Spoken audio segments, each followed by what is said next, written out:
Yo, Dre, for a person who be donating and doing bits, bro, you could have been subbed. You wildin', bro. You wildin'.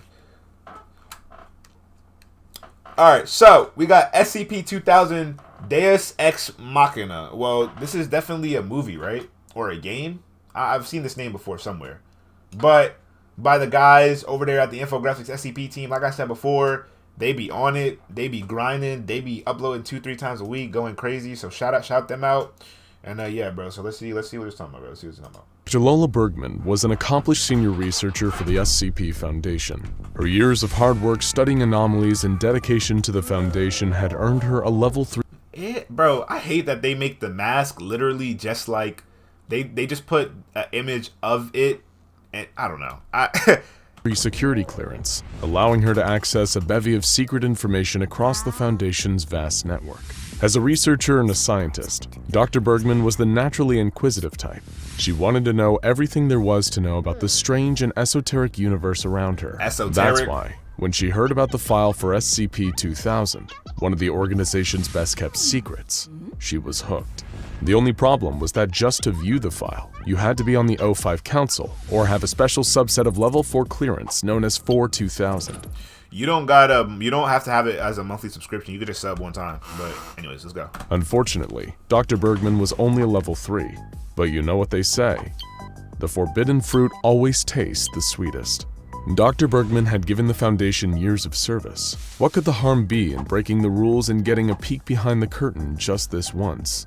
Through somewhat deceptive means, Dr. Bergman managed to get her hands on some 4-2000 clearance credentials and decided to access the file on an encrypted personal device. They'd never even know. But as she entered the credentials, she found herself suddenly looking at an image. On its face, nothing. An image of a dirt road in a field with tiny white text reading, "Remember us." But this was a powerful cognito-hazardous image capable of causing immediate incapacitation. The next thing she knew, she was laying on the ground, unconscious. When she woke up, she was no longer a doctor at the SCP Foundation. She was on a street corner, unable to remember her own name, let alone her history. All she could do was murmur something about a secret under Yellowstone National Park. Dr. Bergman's years of service had meant nothing in the end. SCP-2000 is an anomalous asset so vital to not only the Foundation, but the entire world, that so much as attempting to access it without the proper clearance leads to immediate termination. But what's really hidden under Yellowstone National Park? And why are the Foundation higher-ups so intent on keeping it secret, even from most of their own ranks? Alright, bro, relax! Yellowstone National Park itself is no stranger to anomalous activity. The entire national park is technically an SCP known as SCP-1422. I've never been to Yellowstone National Park. I ain't gonna lie to you. I ain't never been. That's in like New York, right? Or am I tripping? No, that's not New York. I ain't never been there. While it since has been neutralized, SCP-1422 caused all members of the SCP Foundation to have no awareness of Yellowstone National Park prior to 2007. But the true nature of SCP-2000, the secret hidden under Yellowstone National Park, is not only stranger than SCP-1422, but also, depending on your perspective, either profoundly relieving or utterly terrifying. But before you can truly understand the purpose and gravity of SCP-2000, or the Deus Ex Machina, we need to talk about the end of the world. In Foundation parlance, K-class scenarios are events which have drastic implications on the state of society, normality, or even life. The most dangerous and feared of all of these are XK class scenarios, which are, for all intents and purposes, the apocalypse. There are a worrying number of anomalies capable of bringing about an XK class scenario if the Foundation ever dropped the ball on their protection or containment. While the Foundation believes that prevention is always preferable to the cure, what happens when prevention doesn't work? What happens when our worst fears are realized, and the end truly comes for us all? The answer is, SCP-2000 happens. Simply put, the anomaly is a reset button, a chance to— we know what this is. We know what this is already. Nah. We know what this is already, bro. We know what this is. We know what this is. We know what this is already. We've seen this, and in plenty of different occasions we've seen this used. To start over when all life has been compromised by anomalous activity. 2000 is a giant and mysterious facility beneath Yellowstone National Park. The entrance is disguised as a disused park ranger station, feeding into a facility that burrows miles down into the earth. It's a place that contains incredible anomalous technologies capable of bringing the world back to its former glory, even after the worst happens. Only a select few personnel are allowed to work at the facility. This is what SCP-5000 did, right?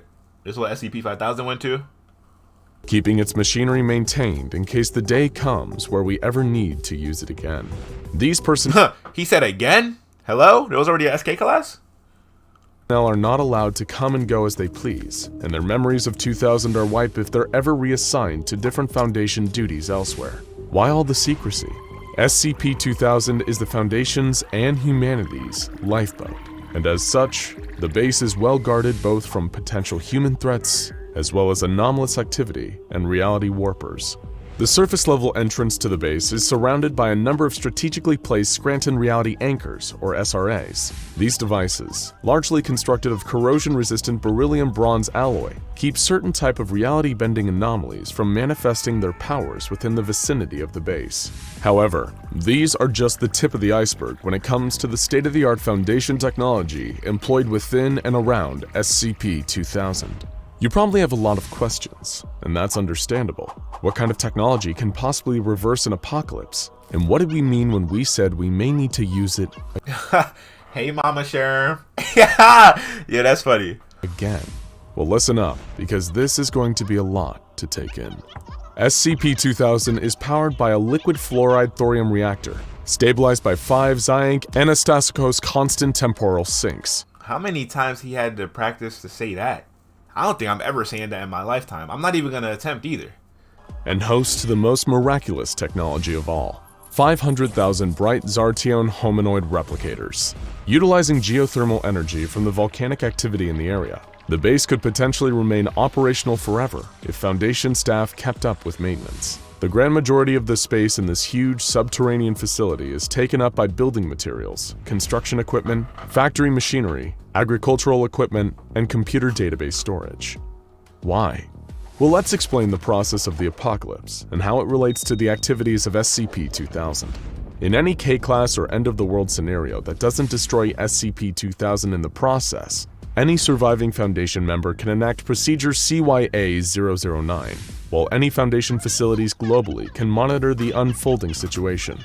While SCP-2000 is waiting for the all-clear to do its thing, remaining Foundation sites set in motion what is known as the Ganymede Protocol. This involves collecting and preserving materials which could be useful during the recreation process. However, it's extremely possible that in a sudden XK-class end-of-the-world scenario, there may be no surviving Foundation personnel, or at least, not enough to maintain any kind of organization. Thankfully, there are fail-safe measures for such a scenario. During the periods of extended inaction caused by an apocalypse that destroys most human life, SCP-2000 will gradually, autonomously, relax its security measures. Any personnel, regardless of clearance, will be able to activate the next stage of the process when this occurs. If such a thing doesn't happen for an extended period, the security measures lapse further, to the point that even the presence of an animal could activate it. This would set into motion Procedure Lazarus-01, humanity's last hope for survival. That's where the 500,000 bright Zartion hominoid replicators, or BZHRs, come in. These incredible pieces of anomalous technology are capable of perfectly cloning the entire human race from any given period in the last 20 years, even down to their ages and memories, thanks to Class G hallucinogens and developmental hypnotherapy. With a warm-up period of 5 days, these machines are capable of creating 100,000 viable, non-anomalous humans per day. The facility keeps records of all known human alleles, and is capable of recreating any lost human genomes or generating as many new and unique genomes as necessary to repopulate human civilization. How does that even work? Hey, appreciate that. Okay, that boy Selby with the 3 months. Appreciate that, bro. But I don't understand. Okay. I'm trying to understand this whole thing. And I get it, it's pretty straightforward, but it's crazy. 100,000 humans, and how big is that file vault? If it is, I don't know. That's just a lot, bro. That's just a lot. Which humans the machines generate depends on the period of time the machine is ordered to replicate. It will first reproduce prominent cultural and political figures. Hey, bro, you know what I mean? I'm getting reproduced first. As well as the acting top brass of the SCP Foundation to coordinate the recreation effort, of course. The machine will then recreate, well, everyone else. You're probably wondering, if the world outside SCP-2000 has been destroyed, then what good is creating all these new humans if they have nothing to go back to? Thankfully, SCP-2000 has a contingency for rebuilding both the infrastructure of civilization as well as society itself. The first generation clones will have one mission: rebuild, and they will have quite literally all the resources in the world to do it.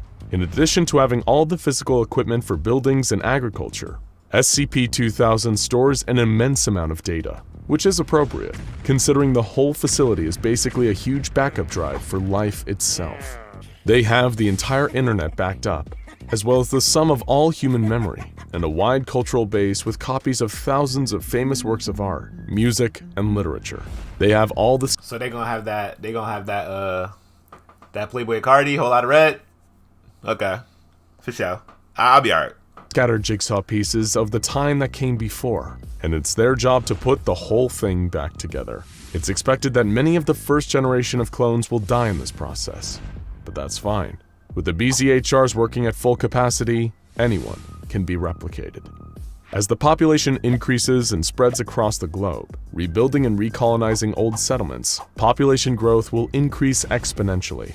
I'm gonna be honest, I don't even think it matters, bro, because that means at that point anybody can rise to power, so a bunch of cultures and civilizations will be changed. Once society returns to some kind of normal, decades after the activation of Procedure Lazarus 01, it becomes the Foundation's task to restore the psychological and historical status quo. Administrators will falsify dendrochronological, astronomical, and radiometric dating records to make it seem as though history never paused. They'll then employ amnestic agent NUE-5 en masse to erase and reconstruct the memories of the entire human population up until the chosen time prior to the end of the world. Bro, that's impossible. No, bro, you can't just have them rebuild society the same way it was prior and then just administer amnestics and expect it to just work. I don't know, bro. I have no idea how that works. That doesn't make sense. So again means we already clones? Yeah, because they did say again.